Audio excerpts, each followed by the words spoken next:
So if you're a content designer or a UX writer, I think you should hear what I have to say. For the past year, we've been working on a course at UX Content Collective about the next step for this industry. So what is it that content designers and UX writers need to know? What are the problems they're having and how can they overcome them? So yes, that has something to do with AI, but it also has to do with a range of different problems, like understanding how content interacts with the rest of the business, how to navigate ambiguity, how to understand content engineering, and how to solve all sorts of different interpersonal problems so that you can wield influence as a content expert. So we've worked with a range of hiring managers to design this course. We have created it. We've beta tested it. The beta test feedback was great, and now it's launching next week. It's called Advanced UX Content for Product, and I believe every content designer or UX writer should take this. It is, I think, the next step in your career. So you'll walk away from this course learning not only how the business works or how content interacts with the business. You'll learn frameworks and tools for things like prioritizing content or navigating ambiguity. You'll understand systems thinking and how content systems work, which includes technical baselines and content engineering. And yes, we go into AI and dynamic content as well. So I think this course teaches you not only how to move ahead in your career, but also it gives you a high level thinking about where content sits right now in the industry and how it can thrive as technology continues to change. So I really do hope you'll check it out. We have a sale on right now, 25% off all courses and workshops. But if you pre-order the new course, Advanced UX Content for Product, you can get another course or workshop for 30% off. So I'll put those links in the show notes. I highly recommend you check this out. Again, I know I'm putting the hard sell, but I've worked for a year of my life on this course, so I really think you should check it out. Any questions, you can email me, patrick@uxcontent.com or info@uxcontent.com. Happy to answer any questions about the course. Again, I'll link to it in the show notes. But if you're interested, I really hope you check it out.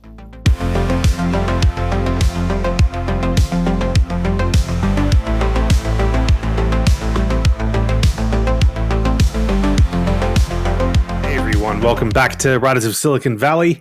I know it's been a couple of months, but I'm back. I'm your host, Patrick Stafford, and I do apologize for the delay, but I've been busy getting ready for the launch of a new course at UXCC, which I hope you'll check out, and a few other things like getting our salary survey results in place. So all of those are underway, and I'm glad to now be back with you. So I won't keep you very long. This conversation, I think, is one that's much needed. Now, I know there's a risk of talking about AI too much. Feels like everyone's talking about it all the time.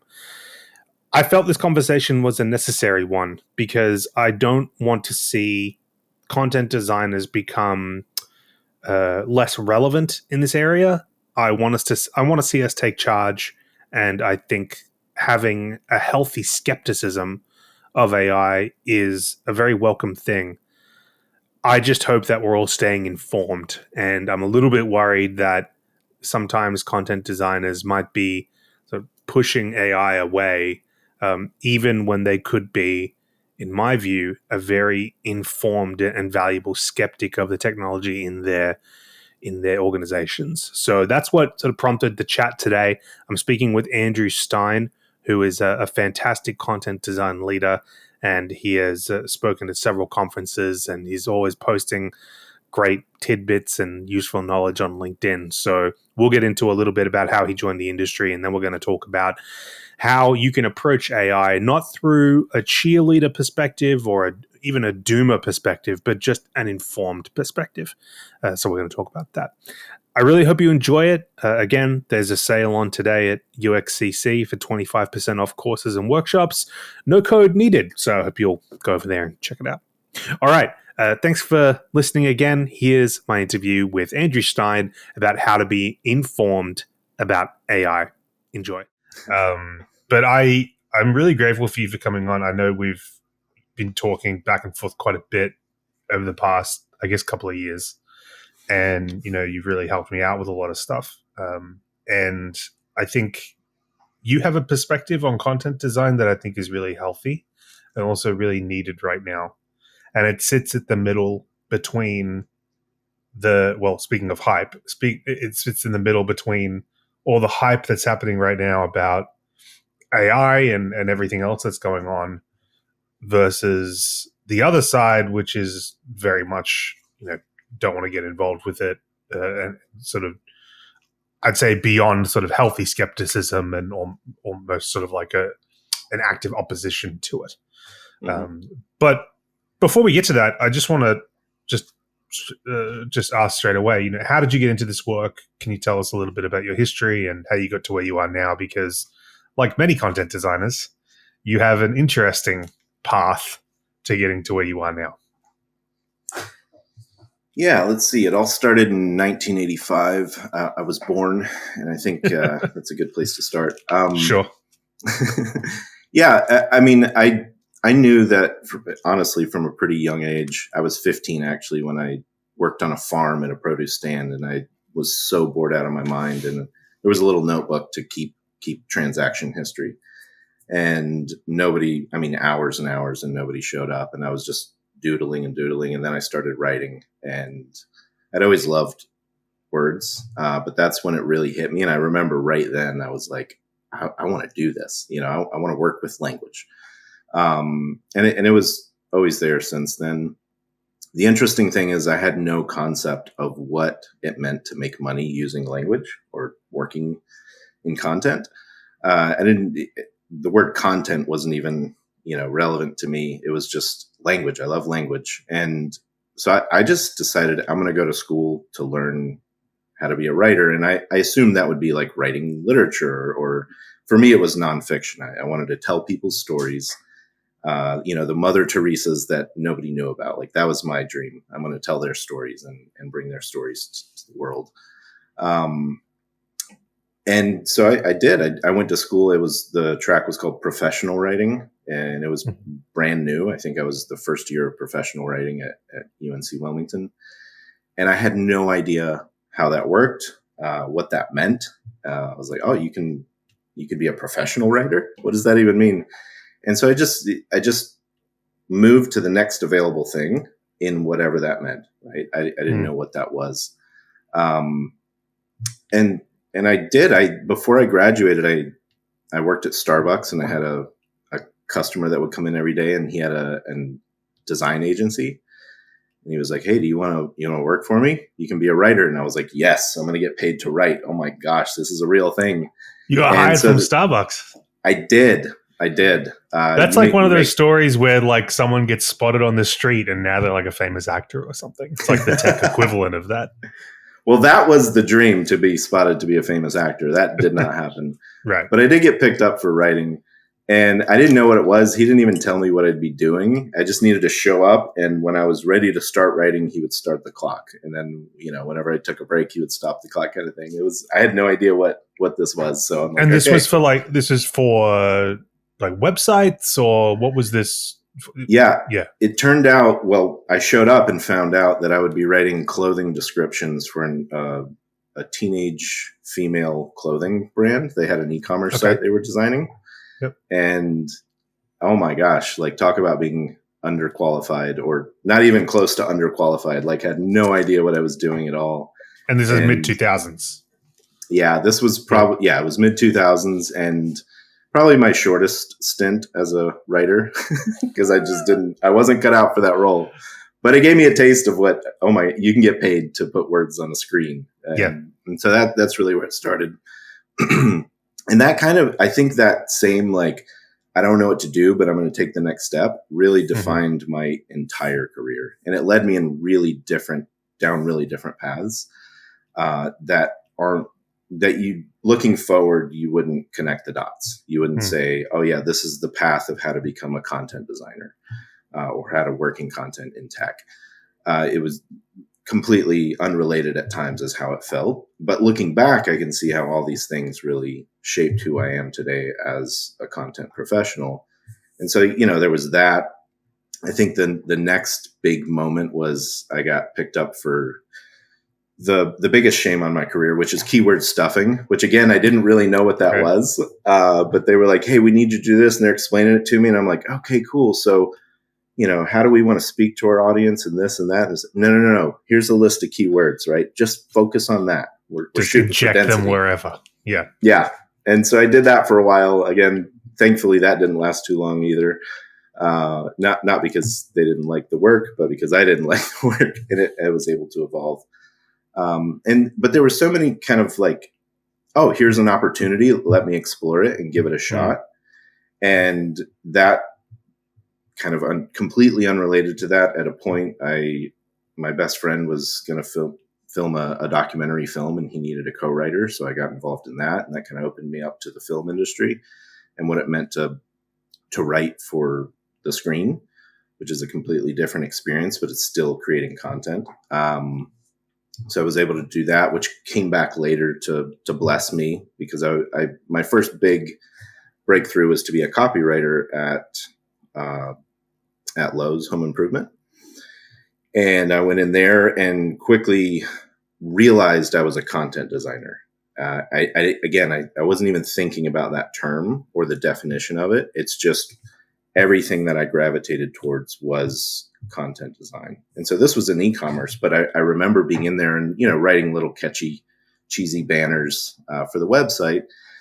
And I would ask questions like, well, what about these buttons that lead people? Have we ever experimented with that? And they're like, no, this works, and I'm like, well, how do we know? Have we tried it? And they said, no. So that was my first big experiment, was actually on the homepage of Lowe's.com, which, at the moment I didn't really think about. It was a big moment for my career and a big learning moment. But I always immediately gravitated towards, well, how do we know this language is working? How do we know that this thing we're doing is the right thing to do? Can we test it? Can we do A/B testing? And so I started finding content design before I knew really what content design was. I just knew I'm here to help the experience be better. And I think all those like different touch points, I worked in marketing and I worked in SaaS, and there were so many like little moments along the way where the common thread that I saw, whether it was video or whether it was marketing or even keyword stuffing, there was this, I'm speaking to an audience. In the case of keywords, the audience was Google search, but I'm speaking to an audience at a given point in time. They have a need, and I'm there to meet that need and help them move to the next step. And that's really no different whether you're in marketing or in an authenticated space. There was this consistent theme, even in video, right? Like the viewer has a need, and that need is wildly different if they're watching a movie versus trying to check out in a store. But it's all just about giving them what they need for that next step. And so that's why I say they seem so wildly disconnected, moving forward. But when I look back, I see that consistent theme. And so, yeah, I mean, that's kind of how I ended up in content design. That Lowe's position evolved into a content design role. We called it content strategy there for Lowe's.com. And then it shifted into, they were standing up a smart home service within Lowe's. And they had no content anybody. There was a big designer from Apple that they brought in, and he said, I won't do this unless we have a content designer on the team. Really? And so somebody was like, well, he seems to fit whatever this thing is you're talking about. And so they pulled me in, and I got to work with him and build the app from the ground up with him. Oh, that's cool. Yeah. And that was a solo role, which, is pretty cool, because my first big role, it was a huge app, got to be a solo role. And because of that, my gosh, do you learn everything. You just learn absolutely everything. You wear all the hats and you make all the mistakes. And so that was, I think that's really what turned me from this, like, I don't know what I'm doing, I'm just taking the next step, to really starting to paint that picture of what content design can really be. And then from there, it was kind of night and day. Everything changed for me. It's interesting that the story that you just described is obviously unique. Like, I've never heard anyone talk about that particular way of getting to content design, but it's also the same for everyone, because you eventually, or the story I've heard over and over again is, I got into this role and I started doing this thing, and then I realized I was a content designer. Like, the company sort of didn't really understand what content design was. All they knew was, oh, we need someone to look after the words because this is too much work and we don't really know what to do with it. And then someone gets in and then quickly realizes that they're in that mix between content and design. And so it's kind of like a slow realization. It's interesting, though, that I could talk to you about writing for screen for hours because it's like a passion and a hobby. But it's interesting that the through line between all of these experiences, as you said, is not just the audience, but the different formats for which you're writing. So you've written for websites, you've written for screen, you've written for mobile applications or desktop applications, and a couple of other things in between in there. And it's fascinating to me that the I think the most resilient, or the content designers who I think have the most healthy outcomes on industry change are those people who have been through that change before. So they've done something and they've gone, I'm going to try this, or I'm going to try this, or I'm going to try this. And I think it's a pretty healthy perspective to have, because we're obviously going through a pretty big change right now in the industry. And you strike me as someone who has a very healthy perspective on it. So I don't know if you think about the change that's happening now in any sort of like philosophical terms, or if you have sort of like a philosophical approach to it. But you generally have to seem to me to have like a pretty healthy approach to, well, things are changing, we have to adapt, let's figure out how. Is that like a conscious thing, or do you think that just comes from your general work history where you've just been adapting all the time already? Well, the people that I respect that have really found the thing that they do that makes them come alive, or the thing they do that where they feel purpose, or where they just are happy with what they're doing, they most often didn't start there, and I think there is a through line that not everybody maybe is going to find that in content design, but for those that see that potential there, there's a lot of steps along the way that can be different. I actually do. I think philosophically, I do see where we're at right now very similar to where I was when I started. I think we're at another one of those moments. I mean, you just said it. We're going through a lot of change, and that is what I tell a lot of people that I end up talking to that are trying to figure out, like, what do I do? Where do I take this? On one hand, I'm like, yeah, I've got a lot more experience than you. You're still trying to break into the market, and I've been in here for a while.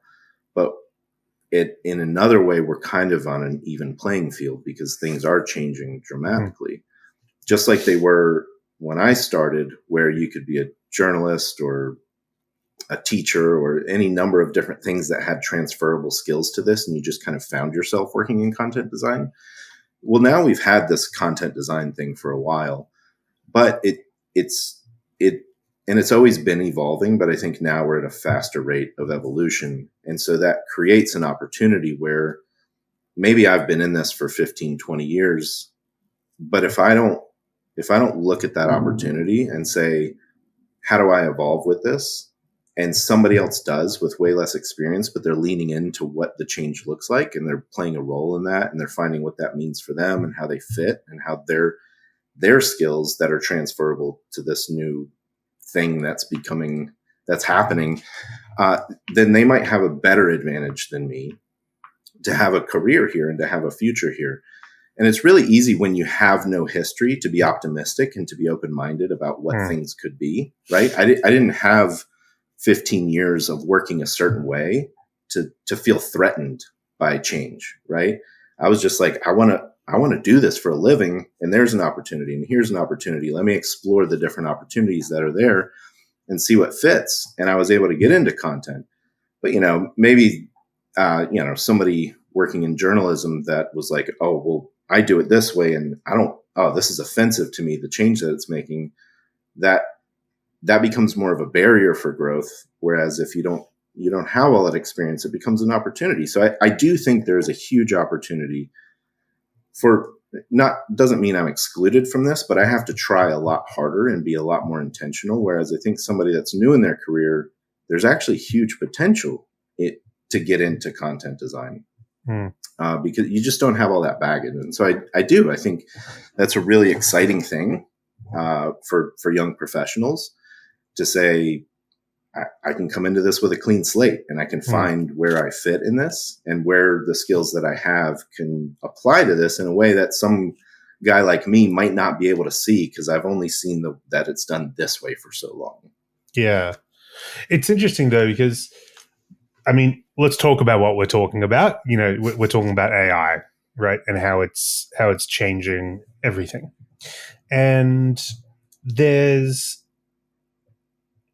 an emerging, I don't want to say dichotomy, but it seems like there's a few different camps that are emerging in content design. I think the biggest is people who are curious about it, probably have sort of feelings on both sides. They're maybe a little bit hesitant about it. They're a little bit unsure. Is this going to take my job? I'll try it out. This seems kind of cool. I don't really know how to get the most out of it. That's kind of like most people, right?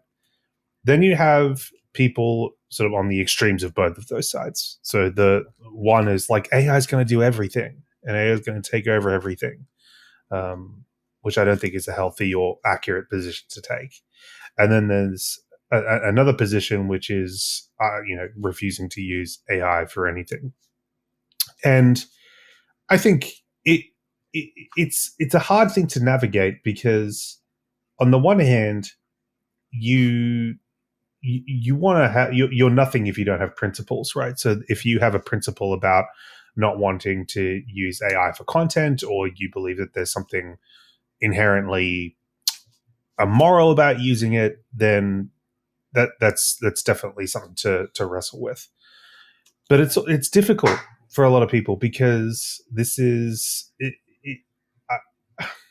I know some people say, oh, it's not inevitable, but for all intents and purposes, it is. It's happening, and we are. I think you can make an individual choice about whether you want to work for a company that uses AI or another company that doesn't. But it is something that I think we've seen come through in terms of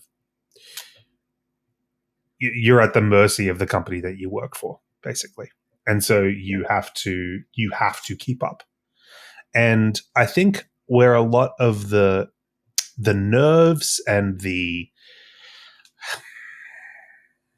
not animosity, but the uncertainty comes from is people this is a big push into technical stuff that a lot of content designers haven't had to do before. And so there's a lot of people who are asking, how do I even, not is this going to, how do I navigate this? Yes, but is this going to take my job? And that's not a question that you've had to worry about before with, say, the rise of mobile apps, or the different types of coding technology or whatever, right?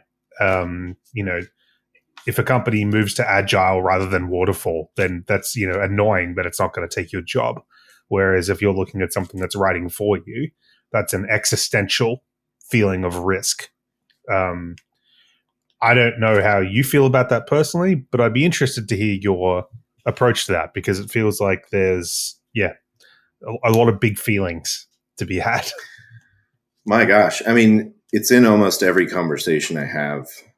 It's at least once a day, multiple times a day, whether it's a mentoring session or at work, with family. I mean, it's constantly coming up. And I mean, what I would say, and what I do say to everybody is, look, if from a moral perspective, if from a principle perspective, if your core belief is in direct conflict with what you see happening, you have my full support. Like, go forth and conquer in the direction that you feel you need to. I'm not here to sell AI on anybody. I'm here to help as many people as I can. And so I think that's first and foremost, like, absolutely live according to your convictions. And I think that's important. For me personally, I've taken the stand. So I think it's important to know I'm not an early adopter. I don't love the latest and greatest, and I see a shiny toy and I've got to go get in before everybody else. And I want to, show how I'm an expert in given new technology. That's never been me at all. Why I started leaning into this was for a couple of reasons. One was because none of us know what tomorrow holds, right? Some new report could come out that derails everything, or some new regulation, or whatever it is. But based on everything I can see, this does have more momentum than anything else I've seen in quite a long time. Obviously, things are moving. The amount of money being invested in this is outrageous, and it's catching on like wildfire. Does that mean that what is being promised to us is what we're going to get? I don't think so, right? No. Not at all, not even close. But I do think that some version of this thing is our future. And so for me, the desire to lean into this and the decision to really lean into this heavily was for a few reasons. One, for my own career, I'm like, okay, like it, love it, or hate it, this is something real that we have to confront. So first and foremost, for my own personal sake, right? I need to understand what's going on here if this is going to be a big part of my job, and not just my job, but tech in general. I want to be in the room. Secondly, I want to help if this really is going to threaten somebody. Maybe it won't replace them, but maybe somebody who knows it will replace them, right? That kind of thing. Well, I want to help as many people as I can upskill and be in a good position moving forward. And I think the content community, we have been more defiant. We've been more like, hey, whoa, I don't think so. And, do that if that's what you feel you need to do. And I don't want to say otherwise.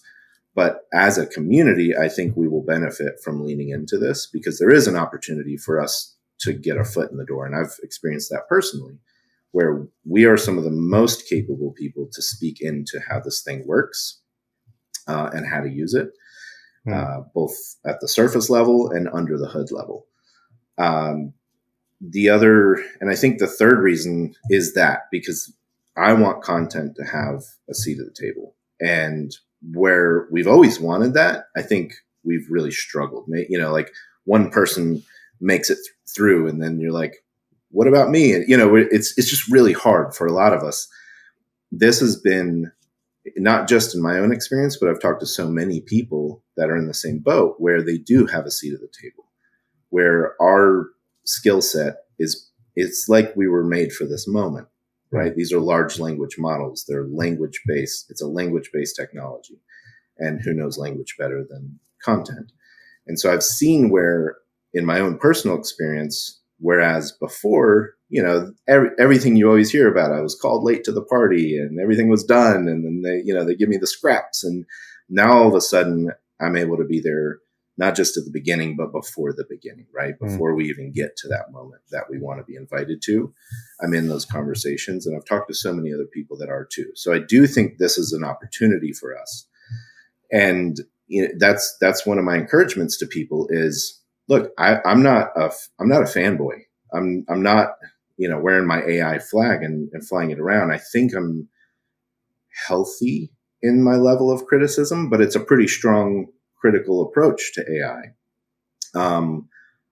But if we're not in the room, then somebody else is making those decisions. And if those decisions directly affect content and we're not in the room, that's not a good day. So I think the more that we can show our ability that we are positioned to be in that room and bring value, but also bring perspective, like healthy perspective. Again, we're not going to, convince the CEO not to invest in AI, but we can be in the room and say, here's a thoughtful way to do it. Here's where AI absolutely can replace some of the things that we do as writers. And here's where it can't even come close. And let's be thoughtful about the way we implement it. And we can point to the statistics, because they go on both sides, right? AI is making all this productivity. 80% of AI efforts fail, right? So pick your poison. But we can say, okay, why do those 80 fail? Well, they didn't implement it in a thoughtful way. They thought it was a magic button, and we know better. So we're here to help you build out capabilities that can actually work. And we know how they work. So let us help you with that. Yeah. You said a few things I want to touch on. The first thing is we're absolutely in a hype cycle right now. And so it's very, very easy to see. It's very, very easy to become annoyed, frustrated, completely antagonistic towards everything that's talked about because there's so much, for lack of a better word, bullshit being thrown around about AI. But I mean, some of the claims being thrown out there are just a couple of years ago, I remember the CEO of Zoom was saying, "Oh, soon we'll have language models based on what you believe, and you'll have your colleagues will have language models based on what they believe, and they'll be able to meet and make decisions together, and then they'll tell you what decisions they've made." And I'm just like, okay, mate, whatever. But it's but I think there's a mistake in thinking that it's purely hype compared to some of the things that have happened before. And the comparison I like to make is about Bitcoin and cryptocurrency. So there was huge hype about cryptocurrency going mainstream during the 2010s.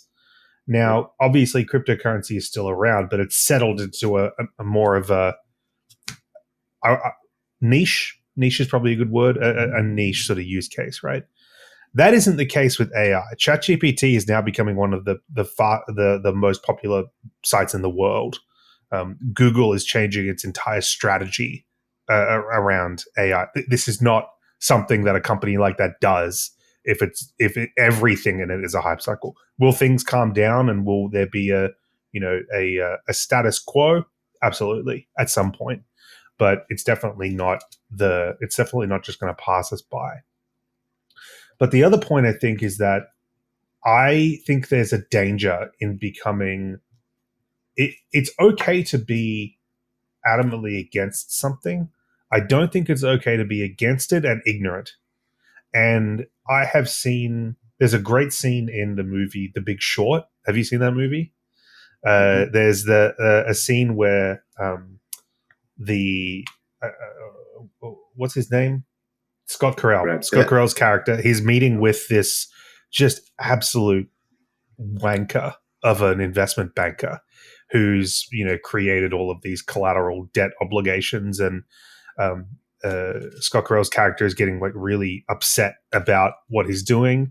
And he's asking him all these questions. And Ryan Gosling says, "Oh, your boss looks like he's about to explode." And his colleague says, "No, he's too curious to explode." And I think that's a really great approach to have if you are antagonistic or against what you see happening right now.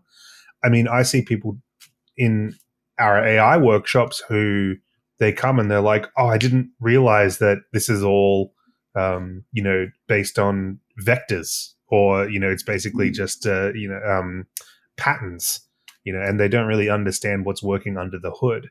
So I think whether you're against it or for it, that the best thing you can do is really just understand how do these things work, because then you won't be subject to either the hype or I don't want to say doomerism or the worst predictions that can unfold. If you have a healthy and accurate understanding of how they work, that's just step one in understanding how to implement them well or ignore them if that's what you want to do. It needs to be informed, I think. Yeah, well, this is deeply personal, and I think that's respect. Like, I can respect that, right? This isn't something that it's not just a calculator, right? It is pretending to be human when it's not. So just on a human level, that's kind of offensive. And there's a bit of like, I don't know about this, right? Yeah. But then on a career level, it's also pretty offensive. It's like, "Oh, you think you could take my job? Let me give you a prompt you can't handle," right? "How many R's in strawberry?" "Ha, you suck," right? And we can do that all day long, and we can poke holes in the things that don't work. But I can empathize with anybody, including myself, that just feels unsettled, right? I think this is moving so fast, and it's moving fast in a way that kind of puts our own uniqueness on the planet in question, because it's so convincing that it has a brain, and it seems to have a soul sometimes, and personality, and these things. It is unsettling, and I can relate to that, right? Some of the stuff I'm like, I don't know how I feel about that.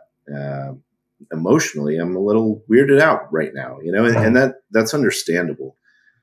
If we can, and I don't want to tell people to separate their emotions from this completely. I think that's a miss. But if we can zoom out a little bit and say, okay, this might be offensive to me, this might be concerning to me, unsettling to me, all these things, but what am I going to do with it? And how can I do that a little more objectively than just reacting from this emotional response I get from it? I think it can kind of help us to navigate, where do I fit in this new era that we're moving into, and how do I show up in it? And so again, I keep telling people, I'm like, hey, you're super critical about it. You want to get in on this? Because we could use your criticality, right? We could use your perspective. If you're concerned about the risks, and you're concerned about when things go wrong, and you can see that AI is not perfect, and you can't trust it 100% if it's in a public facing experience in your website, you're the kind of voice that's needed in those rooms, right? If you do have concerns about how it can hijack our how much we pay attention to data, and we just tend to believe it because it's so convincing, and we give it more authority than we should. You should be in the room too. Like, we need those voices. But it is. I think it's a little offensive, and maybe really offensive, and so it's kind of hard to separate those feelings from how do I respond to it. Yeah. Other than just like, I want nothing to do with this because there's so many problems, and there's lots of problems. It's a brand new technology that's crazy powerful, and it stands to disrupt how our kids grow up in this world. That's a big concern of mine. I'm really, really concerned about how this affects youth. Now, everything that affects youth still affects adults and old people too, but it just it's worse, right? It's intensified. There's so much brain plasticity in youth that you get more concerned about them, and I really am. So I do think we need critics. My encouragement to people is, if you're critical about this, maybe you can bring that voice to an audience that could really benefit from it. But that starts with not just being so anti 100% that no one wants to listen to you. You've got the hype and the other end of that spectrum, and it makes it really hard to hear somebody. So I try to find that middle ground, but err on the side of being critical, because I think the hype is easy to get excited about, especially for leadership in a company that sees, wow, look at all the efficiencies we can gain. So you have to learn to understand your audience and how to speak to them in a way that they're going to want you in that room. But then you can bring that thoughtful perspective, as I think that's important. Well, it's just being informed, right? I mean, this is why, and not just skepticism on the behalf of content designers, but just anyone. I agree. I have a real concern about the use of AI to outsource critical thinking. You see it on, also, I see it among my friends, where these are smart people, very smart people, who will say, oh, well, I asked ChatGPT and this is what it said.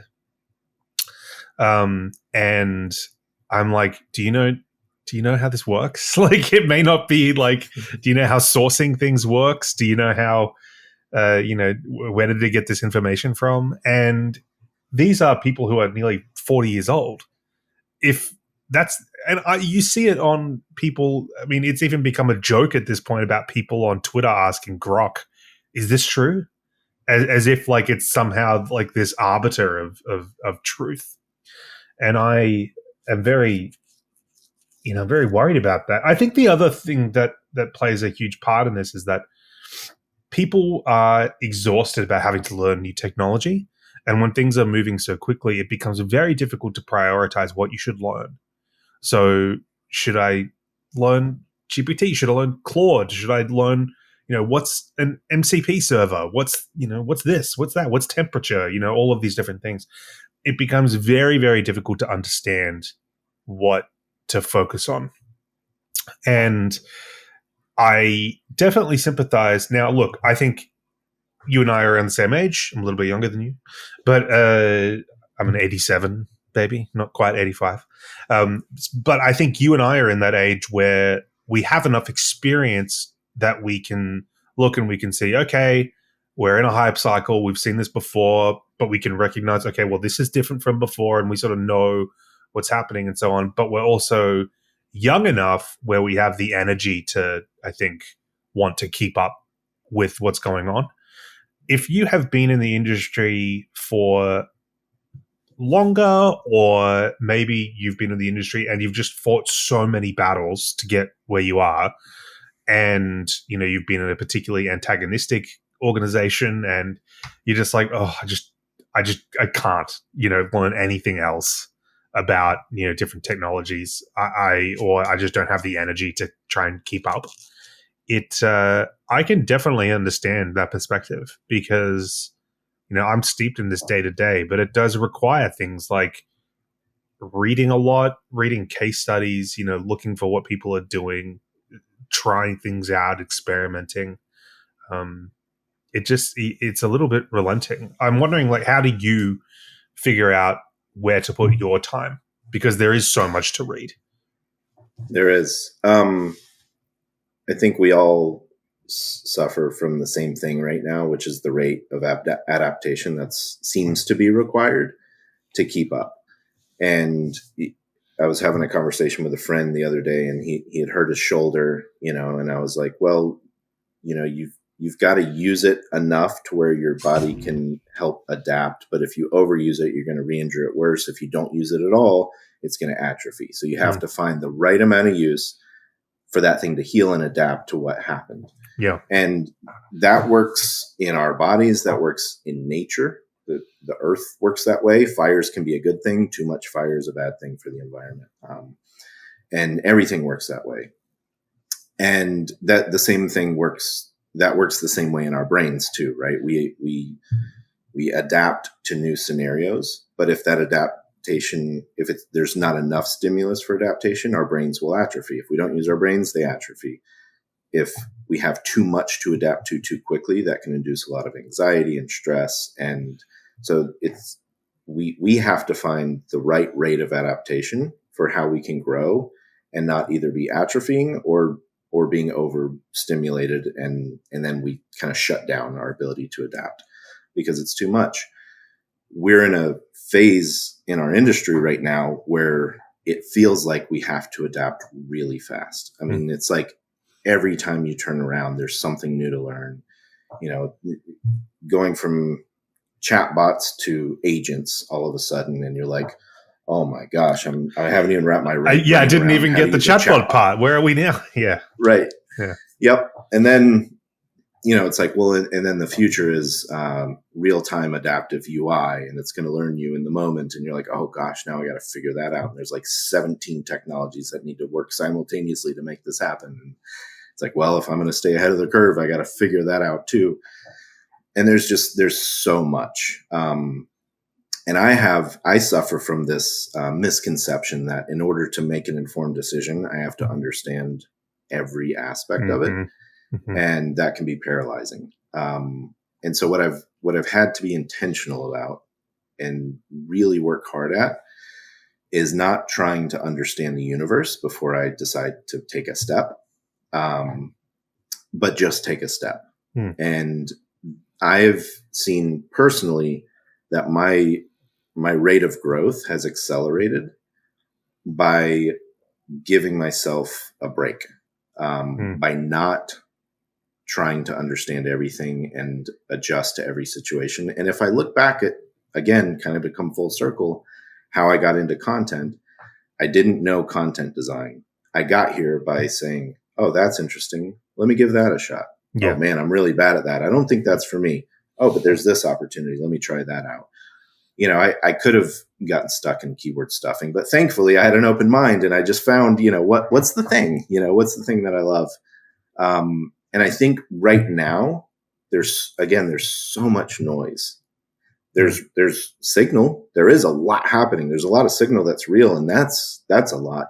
But then you compound that with the exorbitant amount of noise, and it's too much. Yeah. And I don't think anybody can stay on top of everything right now. And so what I've had to come to personally that's really helped me is what's the one thing that's in front of me right now that makes sense?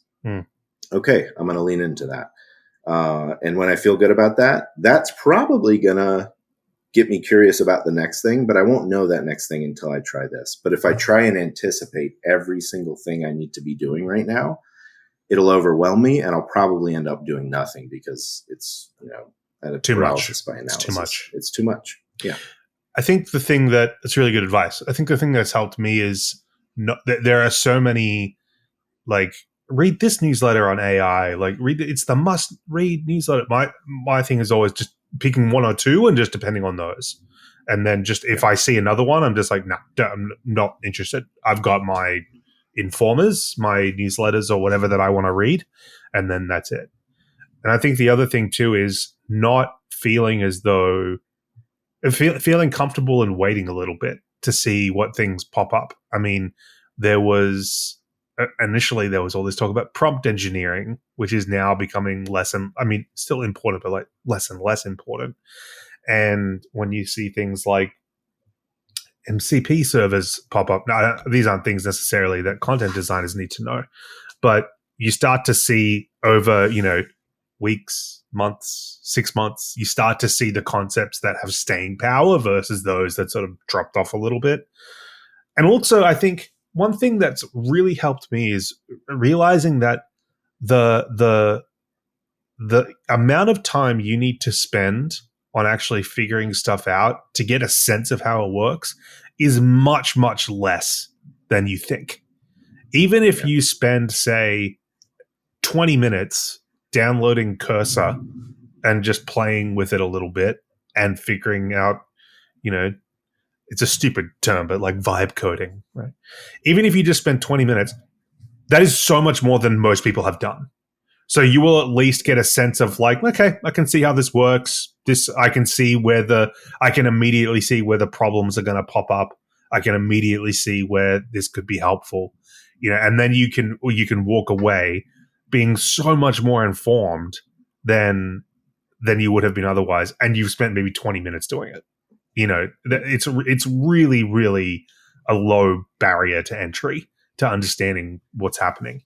And even just something like that puts you in a much better position to have conversations at work or to understand what's happening. I mean, one of the big concerns, this is a side note, but one of the big concerns I have with the whole vibe coding thing is everyone's saying, yeah, you can prototype this and you can prototype that. And that's absolutely true. Like, there is a real big benefit to it. But what I don't think people are missing, or at least what people outside of content are missing, is that the more you prototype and the more you build and the more you throw out there, you are producing concepts and objects, as our friend Dave Connors at UXCC would say, which creates all sorts of cognitive load for the user. If you don't map out those concepts, every feature you create is a concept. Every verb you use in a CTA is a concept. If you're just creating that stuff without any basis and connecting it all together, users are going to be very confused when they're using your product. That is something that a content designer should be saying in a design context, and they are only able to bring that knowledge, or not only able, but they are better prepared to bring that knowledge if they've sat down with these types of tools and messed around with them. These types of revelations are very clear. Like, you spend 10 minutes with it and you're like, oh, cool, I see what the issue is going to be here. And then you can step into that conversation being informed and being for or against it. But again, just either way, informed. Yeah. And I think that gets to a bit more of a tactical application for one area that I see, like, where AI can be really powerful for us in our roles. in contrast to another area where it might not quite be there yet or just not as useful. And I think if we look at the design life cycle, I think it can be really powerful early on if we treat it as an entity. I won't say a person, as an entity to think, right? To challenge our thinking rather. So not to outsource our thinking and jump right to solutions and, okay, how can AI solve this for me? But to really think of it as a way to just challenge my thinking. Because if I tell AI to create a solution for me, it will do it and it will present it to me with such confidence that it will, against all my better judgment, convince me, right? I've got to be really strong if I'm going to question it because it's so good at convincing me that it knows what it's talking about. And that's really powerful. Just as powerful is its ability to challenge our thinking and force us to go deeper with our thinking. And so I think if early on, like getting really early in our process, if we start to incorporate it there and say, here's my problem, here's a solution that I'm thinking, poke as many holes in this as you can, challenge my thinking, and be brutally honest with me about it. Just don't hold back. Now, all of a sudden, rather than outsourcing our thinking, we're using it to fuel our thinking, right? And to force us to go deeper. And that, I think the benefits there, because obviously we know when we solve problems early on, it's so much cheaper than solving them, trying to fix those problems way down the line. And everywhere I've ever been, that's one of the biggest efficiency problems is we didn't spend enough time early on. We were so worried about being efficient that we set ourselves back quite a bit because we didn't slow down at the beginning to be able to go fast at the end. And so if we think about, well, where does AI fit into that? How can AI help me to slow down? How can I build it into my process to really get good ideas at the beginning? Not by giving me those ideas, but by challenging mine. Yeah. And sure, it can give you other ideas too, and it can throw out recommendations or whatever. You got to be careful. Obviously, you have to check and validate. But if we can, I think that's just one practical thing we can think about, because again, earlier we talked about, the risk of it, of outsourcing our thinking to AI, and that it's so easy to do. And we're humans, we love the path of least resistance. But if we can just be a little bit intentional and say, how can I actually take the path of most resistance up front, because I know it's going to pay off later, I think AI can be a really powerful tool for that. I think that's the long term that you mentioned before about education and being, worried about that. And I think one of the things that I've noticed, I TikTok, and there are all these sorts of teachers talking about the use of AI on TikTok, and I think the concern I have is among students, they haven't developed that skill of critical thinking like you've talked about. So it's very different for people like you or I or other people in our industry who have developed those critical thinking skills already, versus younger people who haven't developed that healthy sense of critical thinking and are able to use it to challenge them. So it's but that's sort of outside the scope of content design. There's not much we can do about that at the minute. That's another industry's issue. But the philosophy is the same, right?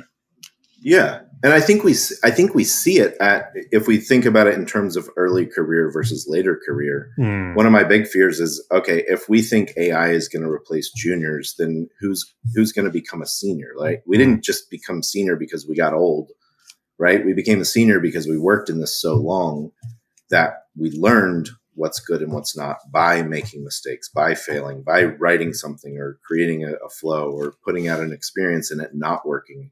And we felt that. And so we were incentivized to change our thinking because we felt the pain from that thing we did that didn't work. And so now we adapt and we learn and we grow from that. If AI is like the entry level person and now you only need seniors, well, those seniors age out and we haven't given anybody a chance to grow. And so if you just put AI in the hands of juniors, do they have that ability to learn how to think critically about our craft? Or is a lot of those decisions being outsourced to a machine that is getting better and better and better, and so it might be giving them great outputs at some point, right? But do you know how to judge that, and do you know what makes that make sense? So I think you kind of can apply that societal concern and risk even to our industry. And what does it mean for our industry? And how do we not outsource our thinking as we're entering this career? I mean, even now, I think, man, if I just outsourced my thinking, in like 2 weeks, I would forget half of what I know because I got to keep using it for it to stay fresh. Yep. And so, I mean, I know how to think critical, but I can also lose that if I'm not intentional about how I use these tools. Yeah. So I think it's important for all of us, but especially to be able to develop that skill of critical thinking early on. It's even more of a risk and something we need to be really careful about. Agreed. Andrew, we're just at the end of our time, unfortunately, because we could speak about this all day. But I just want to ask you just one last thing. You've given a lot of great advice and resources here, but the theme that's come through, I think, in your career is adaptability. You've given some great advice, but what's one way you think content designers can stay on top of what's happening, either through an enthusiastic approach to, say, AI and change, or one that's a more skeptical and exhausted? Yeah. Every now and then I'll put out a post on LinkedIn with all the names that I can think about of people that are leaning into AI, but are also highly critical and skeptical of it. And that really don't seem to have an agenda other than living from principles. Right. And I mean, I also think you should follow everybody or listen to everybody. I think it's important to hear people's opinions, even if it is all hype or all doom. I think freedom of speech is an important thing because we get to hear ideas and be like, nope, that doesn't sit right. I'm thinking critical about that and I don't agree with it. And I think that's important. But I do think it's great to search out people that have a nuanced perspective, right? Not just a camp, as fun and appealing as it is to join a camp because you all get to hear each other pat each other on the back every time you say something outrageous.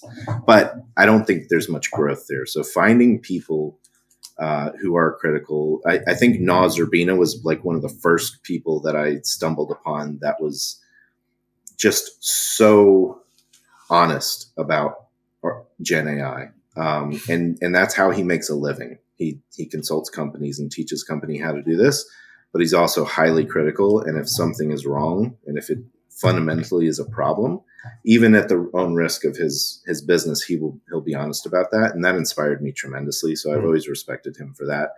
And then, you follow those people and you start to learn more. I think, I guess maybe it's, I don't know if you should say this on the podcast, but obviously you've been one of those people that have been very honest about it. And I don't think it doesn't seem to be agenda driven. Like you're not hyping it up. You are, I think, throwing cold water on an idea when it's silly. But it's also very future looking. Like, how do we prepare for this? How do we think about it practically? How do we move into it? There was that article that you guys put out, and I can't remember the name. I just reread it recently, but it's like the next, like, what does the future look like with AI? And that was just very grounding for me. I go back and read it every now and then because it just kind of reorients me on like, okay, what's the big picture here and where are we at and what does the future look like? So I would encourage you should probably say the name of that article because I can't remember, but people should read it. I think you're thinking about the Content Design 3.0 one or maybe the AI first one. Yeah, both of them. Well, both of those. Yeah. I guess you can throw it in the show notes, but that's a great resource that's been really helpful. And yeah, I mean, most of the deep learning I've done has happened in conversations. You and I have conversations on the side about this stuff. I have conversations with other people, and finding people you trust and listening to them is huge. And then just like what are the really practical things I can do with this? Your learning goes so much further when you get hands on with it. So is there an introductory course, or maybe I don't need the introductory? Is there something a little more advanced I can lean into? What kind of where am I at, and what's the next step I can take? You'll learn so much more by getting hands on. I'm preparing like an advanced prompting workshop or like a masterclass thing. It's an internal project. Cool. So it's not for the public, but I'm working on that, and just working on that, it's like I'm learning so much more by just, okay, what does advanced look like? How do we get, if you don't have GPTs, how do we get two chats kind of talking to each other back and forth? And, that's been a bit of a stretch for me because I'm thinking GPTs, but not everyone has access to GPTs. Yeah. So it's like, well, if you only have chats, like how can you use those like a GPT? And so that's stretching my brain a little bit. But just think like, where am I at? Okay, let me just get active with that, right? Let me get hands-on with that, and your learning will go through the roof. It really will. Again, like you said, take 20 minutes and just play around with it, and you'll be amazed at how much you learn in that short time. Even 10. Andrew, this is fantastic. Where can people talk to you online or find you? Only on LinkedIn. I used to work for one of the big social media platforms, and as amazing as it was, and if they ever want to hire me back, I'd talk to them. But I got off all social media except LinkedIn at that point. Just LinkedIn. Just LinkedIn. We'll link to you in the show notes. Andrew, this has been fantastic. Thank you for being such an informed and I think professional voice in this age of change. I know I appreciate it. I'm sure others will as well. Thanks, Patrick. It's a true honor and fun to chat with you. You're a good dude. All right, that's it for today. Hope you enjoyed the interview. Again, if you are interested, check out our 25% off sale at UX Content Collective. And I hope you'll check out our new course, Advanced UX Content for Product. All right, I'll see you next time in a couple of weeks. Until then, take care.